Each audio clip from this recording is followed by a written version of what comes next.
নমস্কার সবাইকে। আজকের ভিডিওটা আমার কাছে খুবই স্পেশাল। প্রায় 2 বছর আগে আমি ইউটিউবে ভিডিও বানাতাম, এই সেম চ্যানেলেই।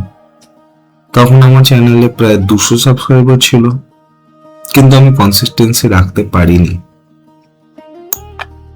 ফোকাস হারিয়ে ফেলেছিলাম, আর ধীরে ধীরে ভিডিও বানানো বন্ধ হয়ে যায়। আজ থেকে আমি আবার শুরু করছি। আমার এই পুরোনো চ্যানেলে আমি ট্রাভেল ভিডিওস, পেন্টিং ভিডিওস, আরো কিছু মিক্সড কন্টেন্টস দিয়েছিলাম, আপলোড করেছিলাম। কিন্তু আমি নিজেও বুঝতে পারছিলাম না চ্যানেলটা আসলে কোনো ডিরেকশন নিয়ে যেতে চাই আমি। সত্যি বলতে কি, রিচ না আসা আমার মোটিভেশন অনেক কমিয়ে দিয়েছিল। তার সঙ্গে ফিনান্সিয়াল লিমিটেশনস। মনে হতো ভালো ক্যামেরা, ইকুইপমেন্ট আর বড় বাজেট ছাড়া গ্রো করা সম্ভবই নয়। আর সবচেয়ে বড় সমস্যা ছিল ফোকাসের। আমি সবকিছু করতে চাইছিলাম, তাই কোনো কিছুই ঠিকভাবে করতে পারিনি।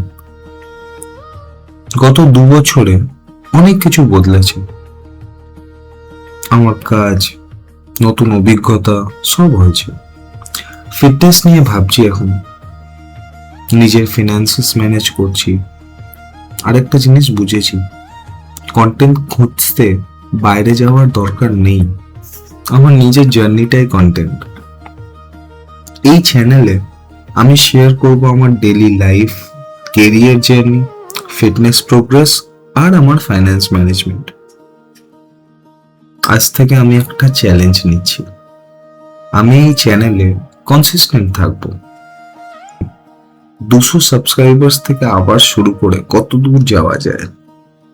আর 1 বছর পরে এই ভিডিওতে ফিরে এসে দেখতে চাই আমি কতটা এগিয়েছি।